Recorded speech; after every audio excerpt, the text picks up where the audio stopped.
আসসালামু আলাইকুম। সবাই কেমন আছেন? আশা করি সবাই ভালো আছেন। স্বাদ ও স্বাদের গল্পের সাথে আবারও আসলাম আপনাদের জন্য স্বাদ ও লাবণ্যময় চিংড়ি মাছ দিয়ে মিষ্টি কুমড়া ভাজি। সো দেখার জন্য সবাই আমার সাথে থাকুন, আমার ফেসবুক পেজে লাইক করুন। আবারও আসলাম নিয়ে মিষ্টি কুমড়া ভাজি দেখাবো। সো মিষ্টি কুমড়া আমি একটু চিংড়ি মাছ দিয়ে ভাজি করব। এখানে আমি মিষ্টি কুমড়া নিচ্ছি আর একটু ছোটো ছোটো করে কিউব করে কেটে নিচ্ছি। মিষ্টি কুমড়াটাও একটু হাঁকা বাঁকা ছিল, সুন্দরভাবে কেটে নিতে পারিনি, কিছু মনে করেন না আপনারা। এখানে নিয়ে নিচ্ছি আমি চিংড়ি মাছ আর একটু আদা রসুন বাটা, সাথে আছে পেঁয়াজ।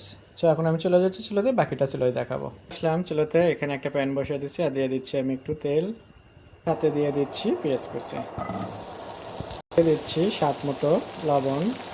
যেহেতু মিষ্টি কুমড়ো ভাজি করব, সেখানে পেঁয়াজটা ভাজার প্রয়োজন নয়, পেঁয়াজটা আমি সাদাখানে আমি দিয়ে দিলাম আদা রসুন আর চিংড়ি মাছ দিয়ে দিচ্ছি, সাথে হলুদ বাটা, মরিচ পাউডার। এটাকে এখন আমি একটু ভেজে নেব হালকা করে, এভাবে মিশিয়ে। তো এটাকে হালকা করে আমি একটু ভেজে নিলাম। এখন আমি এখানে অ্যাড করে দেবো মিষ্টি কুমড়ো।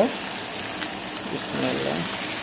মিষ্টি কুমড়ো দেওয়ার পরে একটু ভালো করে মিশিয়ে নিতে হবে এভাবে। তো মিষ্টি কুমড়ো ভাজিও কিন্তু তেমন একটা সময় লাগে না, এটা কিন্তু 3 থেকে 4 মিনিটের মধ্যেই হয়ে যায়। সো আমি মিষ্টি কুমড়োটা এভাবে একটু ভেজে নিলাম আর এটাকে একটু এখন 1 মিনিটের জন্য একটু ঢাকনা দিয়ে আমি রেখে দেবো। তো ঢাকনাটা তুলে একটু নাড়াচাড়া দিয়ে নিচ্ছি, দেখতে পাচ্ছেন এটাকে। এখন আর ঢাকনা দেওয়ার দরকার নেই, খুবই অল্প সময় কিন্তু আমার রান্না হয়ে যাবে। তো এখানে আমার একটু উপকরণ দিতে হবে সামান্য এখানে দিয়ে দিচ্ছি একটু কালারফুল গুঁড়ো মরিচ, যেটাতে একটু কালারটা একটু লালচে কালার আসবে, সেই জন্য করে দিয়ে এটাকে হাই হিটে একদম ভাজতে হবে। এখন তেমন একটা কিন্তু সময় নেওয়া যাবে না, তাহলে ভেঙে যাবে। তো এই জন্য করে হাই হিটে এটা খুবই তাড়াহুড়োতে একটু নাড়াচাড়া করে আপনারা একটু না দেখা লাগবে।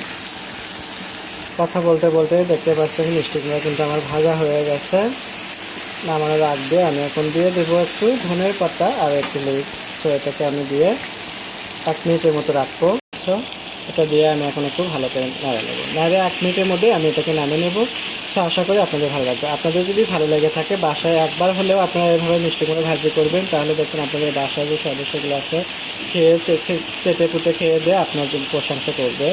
তো অনেক মজা হয় কিন্তু এই মিষ্টি কুমড়ো ভাজিটা। আর প্রতিটা মুহূর্তে আপনারা একটু নতুনভাবে রান্না করবেন, তাহলে দেখবেন যে আপনাদের বাসায় যে সদস্য আছে তাদের মন সব সময় কিন্তু আপনাদের একদম জয় করে নিতে পারবেন। তো আমার মতো দেখবেন আমি প্রতিটা মুহূর্তেই নতুনভাবে রান্না করি। এর জন্য আমার বাসায় যে মালিক আছে তারা কিন্তু প্রতিটা মুহূর্তে আমাকে প্রশংসা করে, খুবই মজা করে তারা খায়। এর জন্য আমি খুবই খুশি হয়ে আমি সবসময় নতুনভাবে রান্নাগুলো করি।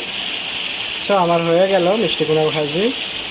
সো নতুন ভিডিও দেখার জন্য সবাই আমার সাথে থাকবেন, আমার ফেসবুক পেজে লাইক করবেন।